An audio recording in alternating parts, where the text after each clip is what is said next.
Can a policy of absolute equality destroy the title aspirations of one of the strongest teams on the grid? Nico Rosberg thinks so. And today we are going to explain to you why his accusation against McLaren could change everything. The 2025 Formula One season was at its boiling point when the Qatar Grand Prix became the unexpected epicenter of a controversy that not only called into question McLaren's strategic decisions, but ignited a deep debate about the true price of equity in an elite team. From the first training session, Oscar Piastri had dominated with an almost insulting clarity. Pole in the sprint, victory in the sprint, and one more pole for the main race. Its driving was precise, aggressive, and fluid. Everything pointed to a perfect day. But fate and McLaren had other plans. On lap 7, the Lusail circuit froze for a moment. An accident between Hülkenberg and Gasly caused the appearance of the safety car. A strategic window opened for all the teams. The possibility of completing one of the two mandatory stops under neutralization, thus avoiding the loss of time that would entail making them later in the race. Red Bull, Mercedes, even teams with lower pace like Williams or Alpine, did not hesitate. They called their cars immediately. It was a logical, even basic, decision in a race conditioned by the regulatory requirement of not exceeding 25 laps per set of tires. McLaren, however, decided to remain motionless. In a split second, they missed one of the clearest strategic opportunities of the year. Neither Lando Norris nor Oscar Piastri entered the pit lane. And with that action, or rather with that inaction, they sealed their fate. What at first glance might seem like a simple tactical error was actually the visible symptom of a much deeper problem. A symptom that Nico Rosberg, with the acuity that characterizes him, was quick to dissect publicly. For the 2016 world champion, the underlying reason was not a bad reading of the race, nor even a difference of opinion between engineers. It was an internal policy, an obsession, a dogma. Rosberg put it bluntly, McLaren did not want to favor either of its two drivers. And in their eagerness to treat both with equal consideration, they ended up harming both. A statement that, coming from someone who lived through the hell of the rivalry with Hamilton at Mercedes, weighs more than any data on the timesheet. This decision not only affected the performance of both drivers in that race, it was a direct hit to the team's strategic credibility. Because in Formula One, where every 10th counts, emotions must give way to pragmatism. And if on lap 7 in Qatar there was no room for a double stack, logic indicated that one should stop, and the other sacrifice his position. McLaren chose not to take sides. And by not choosing, he chose to lose. This was the spark that ignited the storm. Because when a team puts its political structure above victory, it begins to walk a very thin line. And when that decision occurs in a crucial race with the championship on the line, the consequences transcend the track. Formula One has always been a ruthless sport. At the top, only teams survive that know when to stop being fair and start being lethal. That's the line that separates champions from contenders. And it is right there where McLaren seems to have built its own trap. A system so focused on treating its pilots with absolute fairness that it has begun to become an invisible cage. An ideal of justice that, in practice, is bleeding them dry in the moments that matter most. What Nico Rosberg uncovered was not just criticism.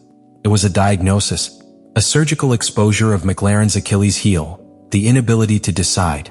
In his analysis after the Qatar disaster, the German champion revealed that Woking's internal structure is designed to avoid at all costs any situation that could be interpreted as favoritism between Oscar Piastri and Lando Norris. This obsession with keeping the balance balanced has given rise to a very dangerous phenomenon in a sport where decisions must be immediate and often painful.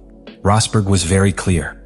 He explained that, in situations like that of lap 7, where the double change in the pits was unfeasible due to the necessary reaction time, a winning team sacrifices one of its drivers to save the other. And he does it without trembling. Because every second counts. Because if you don't do it, your rival will. However, McLaren was petrified. Unable to decide who to benefit, he chose not to touch either, and consequently lost to both. The problem, according to internal sources cited in the analysis, was not simply a human error or a difference in criteria between strategists. It was something much more structural.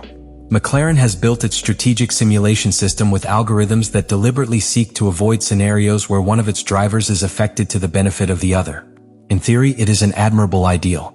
But in practice, it creates an environment where the team becomes unable to react when the track demands a clear hierarchy and tactical priority.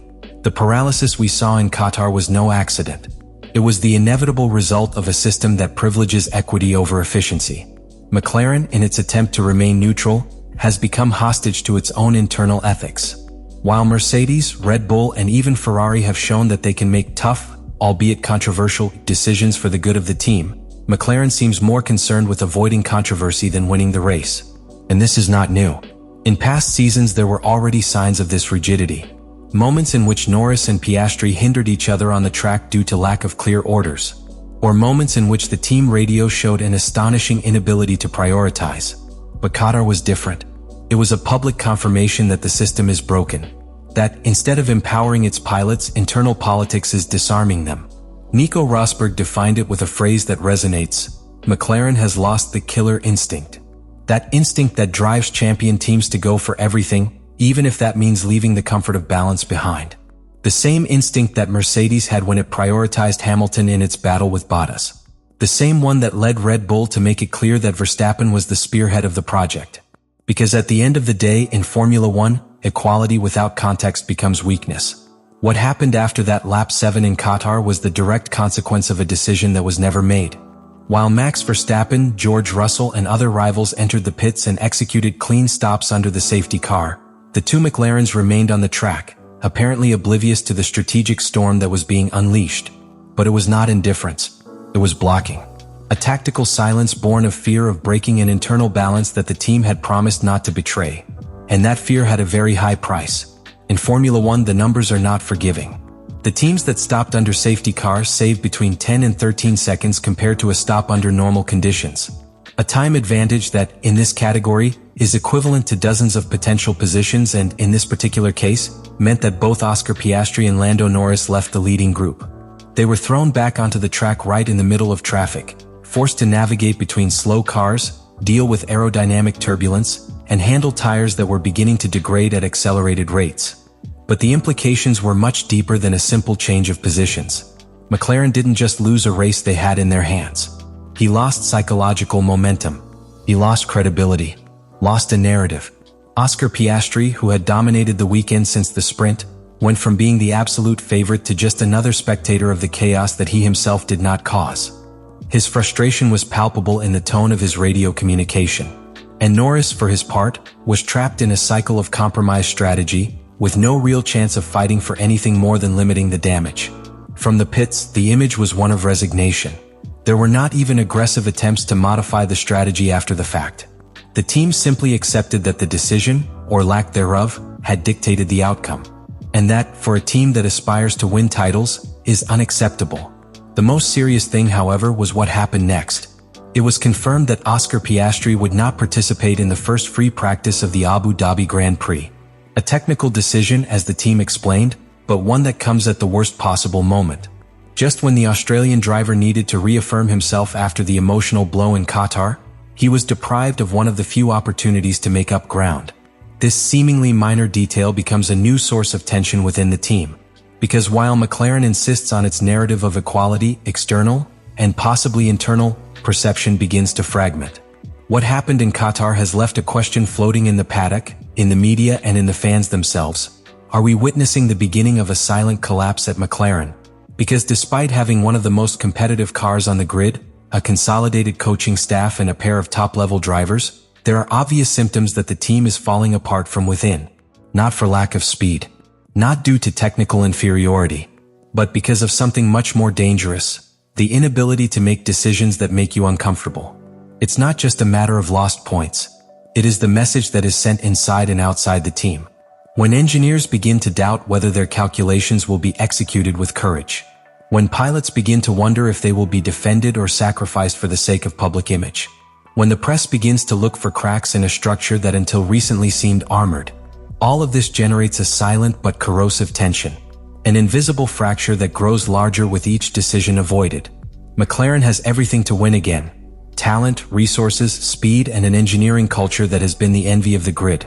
But if he does not once and for all face his fear of hierarchy, if he does not recover the instinct of a champion team, if he does not learn to make one of his drivers uncomfortable when circumstances demand it, then the real enemy will not be Red Bull or Mercedes.